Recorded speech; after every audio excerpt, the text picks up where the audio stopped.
एक फिल्म बनी है जो 7 या 8 मिनट की है और वो शुरू होने जा रही है, जो राहत साहब की पूरी जिंदगी बताएगी। और आप लोगों से मेरी गुजारिश है कि एक बार जोरदार ताली बजाइए। फिल्म आपके सामने पेश है, शुरू। ताली जोरदार नहीं है, राहत इंदौरी के शहर की ताली नहीं है, जोरदार ताली बजाइए। ये एक फिल्म है जो बहुत मेहनत से तैयार हुई है और 5-7 मिनट में चालू हो गई है।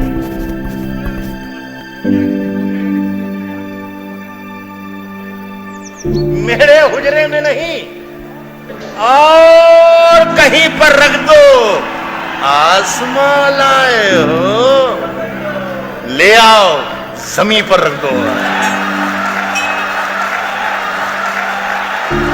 पेश हैं डॉक्टर जनाब राहत इंदौरी साहब।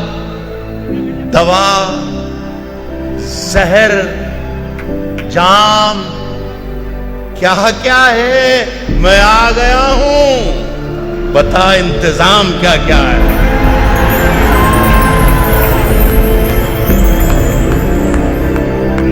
रिफतुल्लाह कुरैशी के मजले बेटे ने ख्वाब बुनना शुरू कर दिए थे। हालात ठीक नहीं थे, गुर्बत थी, तंग रास्ते थे, पर ख्वाब थे। पसीना था, मेहनत थी, लगन थी। उर्दू के कई अखबार रिसाले घर आया करते थे। बस यहीं से मैं गुजारिश करता हूं कि राहत कुरैशी का राहत इंदौरी करवट लेने लगा। मुझे बहुत सी जो चीज़ें बचपन की याद रही हैं, उनमें वो मकानात भी मुझे आज भी याद हैं कि जब मैं ज़मीन पर सोता था तो आसमान मेरी छप्पर से कहीं कहीं पेवन उसके नज़र आते थे। तो मैंने ये इस तरीके की ज़िंदगी गुजारी थी अपने बचपन में। नयापुरा के सरकारी उर्दू स्कूल में कलम कागज से पहली मुलाकात हुई। शायद राहत इंदौरी के नन्हे कदमों का फैज है वही रानीपुरा आज भी शायरी का दीवाना है, और राहत इंदौरी का भी। किसने दस्तक दी ये दिल पर, कौन है? आप तो अंदर हैं, बाहर कौन है? रानीपुरा मेरे लिए बिल्कुल दिल्ली की जामा मस्जिद की सीढ़ियों की तरह था, जो वहाँ के बड़े लोग बैठते थे। इसलिए मैंने ये शेर कहा था कि मेरी दिल्ली मेरा रानीपुरा है, मेरी दिल्ली मेरा रानीपुरा है, गली में कुछ सुखनवर बैठते हैं। तो एक छोटी सी गली है, उसमें हम बैठकर सीखते थे, यही सीख रहे। अब राहत कुरैशी कॉलेज में थे, लफ्ज से लफ्ज टकराने लगे थे। फिर कवाल किशन बेताब उन्हें रानीपुरे की बज़्म अदब लाइब्रेरी में ले गए और वहां खड़ा कर दिया।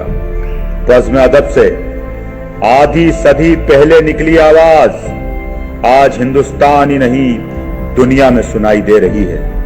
सिर्फ मुशायरे का वकार नहीं है, उसकी पहचान बन गई है। कश्ती तेरा नसीब चमकदार कर दिया, कश्ती तेरा नसीब चमकदार कर दिया, इस पार के थपेड़ों ने उस पार कर दिया। दिलचस्पी चूंकि मेरी लिखने पढ़ने में शुरू से बचपन से रही थी, तो मेरी दिलचस्पी का सामान था।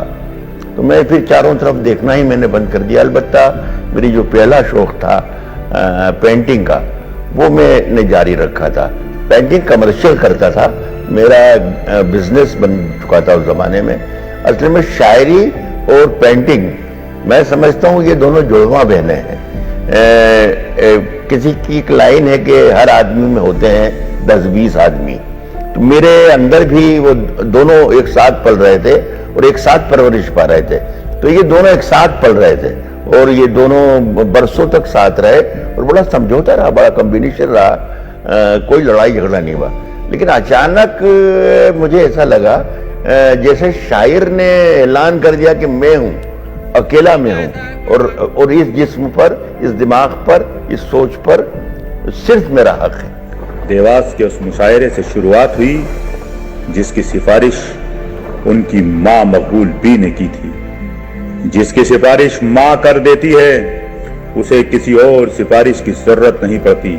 वहां पर उस वक्त के हिंदुस्तान के जो टॉपर्स थे, बड़े शायर थे, वहां मैंने उनके बीच कि मुशायरा पढ़ा। उस जमाने में मेरे परिचय में, मेरे तारुफ में सिर्फ इतना कहा कि लीजिए सुनिए जनाब राहत को से पूछो कि गजल मांगती है कितना लहू, सब समझते हैं ये धंधा बड़े आराम का है। मुझे कोई ना पहचानता था ना जानता था, लेकिन मेरा शेर जरूर था मेरे पास जो मैंने सुनाया और लोगों के दिलों में घर कर गया, लोगों ने पसंद किया और वहीं से फिर लोगों से मेरी सलाम दुआ हुई और धीरे धीरे धीरे धीरे धीरे सफर शुरू हुआ। राहत इंदौरी धीरे धीरे मकबूल हो रहे थे और घर से दूर भी हो रहे थे।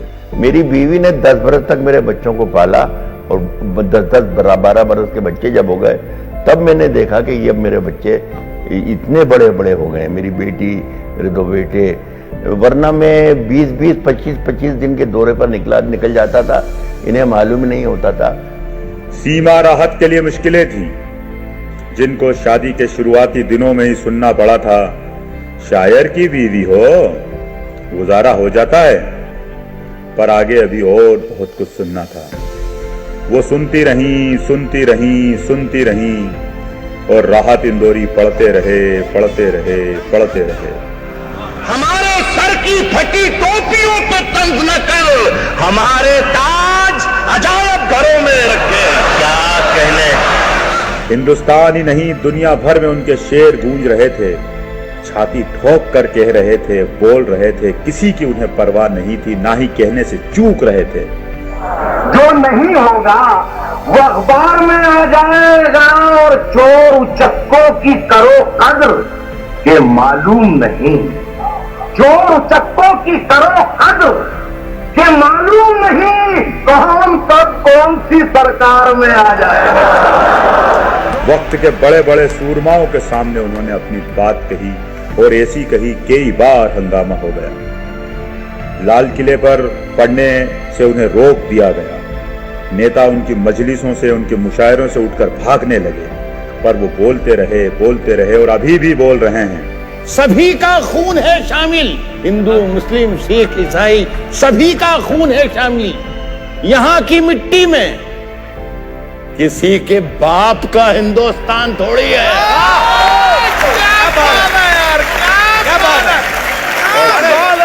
ये वो आवाज है जो हिंदुस्तान की आवाज है, जो कह रही है राहत इंदौरी जिंदाबाद, राहत इंदौरी जिंदाबाद, राहत इंदौरी जिंदाबाद।